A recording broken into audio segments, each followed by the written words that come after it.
Myslím si, že sme hrali dobrý zápas a cítim trošku, že chlapci boli unavení, lebo bolo vidno, že sme mali ťažký zápas doma, i keď ten výsledok bol dobrý a skúsal som točiť chlapcov, ale chýbali nám tie sily, ale to nie je výhovorka.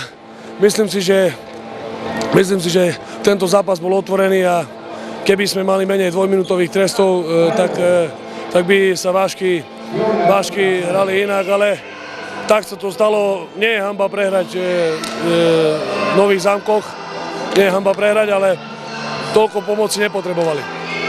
Čiže tým pádom ste zhodnotili aj výkon rozhodcov?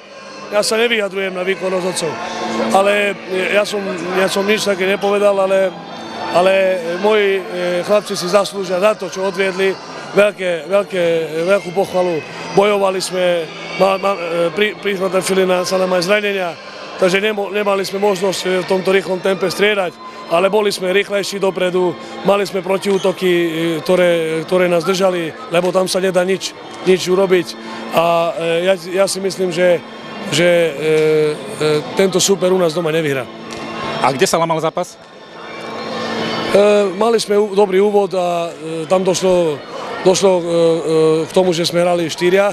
Tam sa Nové Zámky vrátili do zápasu a za stavu 6-6 to sa prelieval z jednej strany na druhú. Čakali sme, že to bude ťažký zápas, že to nebolo také ako my posledné kolo, ale tak robili sme, čo sme mohli. Si myslím, že sme odozdali na ihrisku všetko. Škoda niektorých tých zahodených šancí, aj mojich, aj spoluhráčov, ale si myslím, že dobrý výsledok na novozámockej polbovke. V prvom počase tam už sa to trošku, jak sme mali ten náskok, si myslím, že sme si mohli udržať, ale tak ešte sme to dotiahli, no a zápas sa lámal, si myslím, že celý zápas bol taký, že raz na jednej strane, raz na druhej. Jednoduchý zápas to nebol, my už tradične nejak ťažšie sa rozbiehame. Dovolili sme superovi získať výrazný náskok, o to viac sme museli potom siahnuť na dno fyzicky, aj hráčskych síl, aby sme tento nepriaznivý stav zvrátili.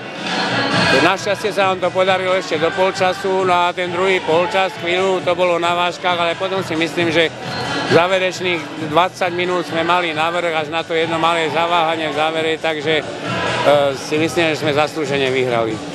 Zápas sa hrával každú chvíľu, pretože keď my nezlomíme 6-1, no tak už je zlomený. Lámal sa aj, ja neviem, 7 minút pred koncom, keď o 2 bolo, lámal sa každú chvíľu, to bol veľmi ťažký zápas. Ale si myslím, že mali sme navrch, lebo boli hráči aj z lavičky, ktorí išli, ktorí zatiahli, konkrétne Klajs, ktoré dá sa povedať, že bol jeho zápas, takže o tom to je. Nové Zámky sa dotiahli v prvom polčase, kde sme mali náskok, tam sa dostali do vedenia, tu si udržali.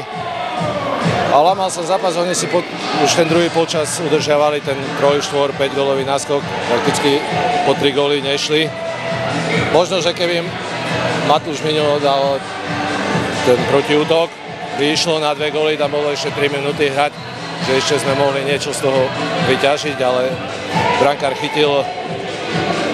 Škoda, lebo možno, keď sa podarilo pár lop chytiť, tak by bol ten zápas dramatický, mohli sme vyhrať, ale nevadí, sezóna ešte len začala, takže je ešte o čo hrať.